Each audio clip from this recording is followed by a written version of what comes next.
अस्सलाम वालेकुम एवरीवन, कैसे हो आप सब। होपफुली आप लोग सब ठीक हो गए और मज़े में हो गए। Welcome back to another vlog. सबसे पहले जो पॉइंट नंबर 1 है ये है कि जब भी हमारे हस्बैंड मतलब घर से बाहर होते हैं, घर आते हैं, तो उन्हें मतलब थोड़ा सा रिलैक्स करने दें। और मैंने अक्सर मतलब ख़वातीन को देखा है कि हस्बैंड अभी घर में कदम नहीं रखते और वो बातें बताना शुरू कर देती हैं।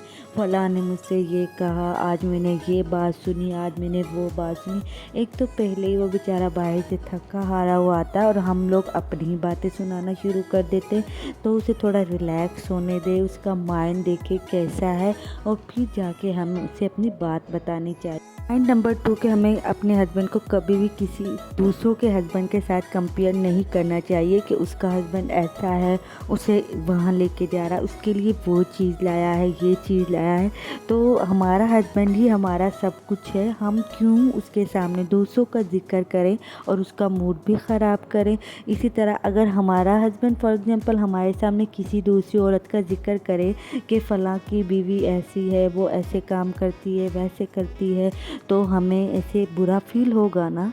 तो इसी तरह उन्हें भी बहुत बुरा फ़ील होता है। और अगर हम ऐसी बातें करना छोड़ देंगे ना, बिलीव मी हमारी लाइफ में बहुत सुकून आ जाएगा और हम हैप्पी भी रहेंगे, क्योंकि हमारा हस्बैंड है वो हमारा ही है। अगर हम उसके साथ हैं तो वो हमारे साथ खुश ही है। तो ये फालतू की बातें हमें पहले अपने दिमाग से निकालनी होगी। पॉइंट नंबर 3, हर मियाँ बीवी के दरमियान लड़ाई हो ही जाती है, किसी न किसी बात पे कभी बहस हो जाती है। ये एक ज़्यादा बड़ी बात नहीं है, कॉमन सी बात है। और हमें मतलब बहुत सी ख़वातीन को मैंने देखा है कि वो मतलब मुंह बना के बैठ जाती है। रात को इसने मुझसे ये बात बोली थी, अब ये सुबह में मुझे मनाएगा तभी मैं बोलूँगी। तो बिलीव मी, ये जो मतलब हस्बैंड होते हैं ना, हम ये चाहते हैं कि वो हमारा माइंड रीड करे, हमारे माइंड में क्या चल रहा है वो ये रीड करें। तो ये उम्मीद रखना छोड़ देंगी तो आपकी लाइफ बहुत हैप्पी रहेगी ना। दिमाग हम औरतों के पास ही होता है जो हर छोटी छोटी सी बात को दिल पे लेके बैठ जाती है। पॉइंट नंबर 4, हस्बैंड को कभी कभी गुस्सा आ ही जाता है अपनी बीवी पे। ये भी एक कॉमन सी बात है। उसे बाहर की कोई बातें डिस्टर्ब कर रही होती हैं या कोई और बात होती है जिसकी वजह से उसे गुस्सा आ जाता है। अगर उसे गुस्सा आ रहा हो, वो किसी तुम्हारी बात पे गुस्सा कर भी रहा है, तो उस वक्त तुम लोगों को बिल्कुल हमें चुप रहना चाहिए, उसकी बातें सुननी चाहिए वो क्या कह रहा है। हाँ, जब उसका माइंड थोड़ा सेट हो जाए, फ्रेश हो जाए, तब उसे बोलना चाहिए कि हाँ ये इस वक्त तुमने ये बात गलत बोली थी, आपको ये बात नहीं कहनी चाहिए थी। और बस मतलब अगर आप इस तरह से अपनी लाइफ में रहेंगे तो खुश भी रहेंगे। अगर वो भी बोली जा रहा, आप भी बहस करेंगी मेरी गलती नहीं है ये वो, तो इस तरह से तो मामला बिगड़ सकता है और झगड़ा मज़ीद बढ़ भी सकता है। तो हमें उस वक्त थोड़ा खामोश रहना चाहिए और जब उनका मूड फ्रेश हो तो तब आप अपनी भड़ास निकाल सकते हैं इजीली। पॉइंट नंबर 5, अपनी हैप्पी मैरिज लाइफ को भी किसी के साथ कंपेयर नहीं करना चाहिए। कि मतलब हम दूसरों की बातें सुनते हैं कि मतलब मैं अपनी लाइफ में 100% खुश हूँ, मुझे कोई गम नहीं है। ये कुछ ऐसा नहीं होता।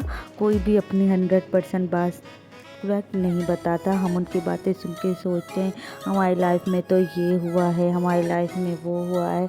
तो इन सब बातों को, और अगर आप लोग, सबसे मेन पॉइंट है, किसी को अपने आप से कंपेयर करना छोड़ देंगे ना, तो बिलीव मी आप अपनी लाइफ में से अपने सारे दुख गम भुला देंगे और खुश रहेंगे।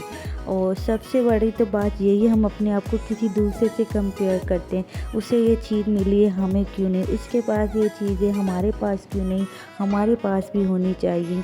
तो ये सब बातें हमें दिमाग से पहले निकालनी है, अपने अल्लाह से दुआ करनी है कि हमें वो चीज़ मिले। ये सब बातें मुझसे भी हुई हैं अपनी लाइफ में। मतलब मेरी शादी को माशाल्लाह से 5 साल होने वाले हैं। मैंने भी अपनी लाइफ में बहुत सी गलतियां की। गलतियों से ही इंसान सीखता है। बट अपनी लाइफ में हमेशा खुश रहना चाहिए और अपने अल्लाह से दुआ मांगनी चाहिए। क्योंकि इसलिए आप लोगों को आज का ये व्लॉग ज़रूर पसंद आया होगा। अगर पसंद आया हो तो मेरी वीडियो को लाइक ज़रूर कर देना।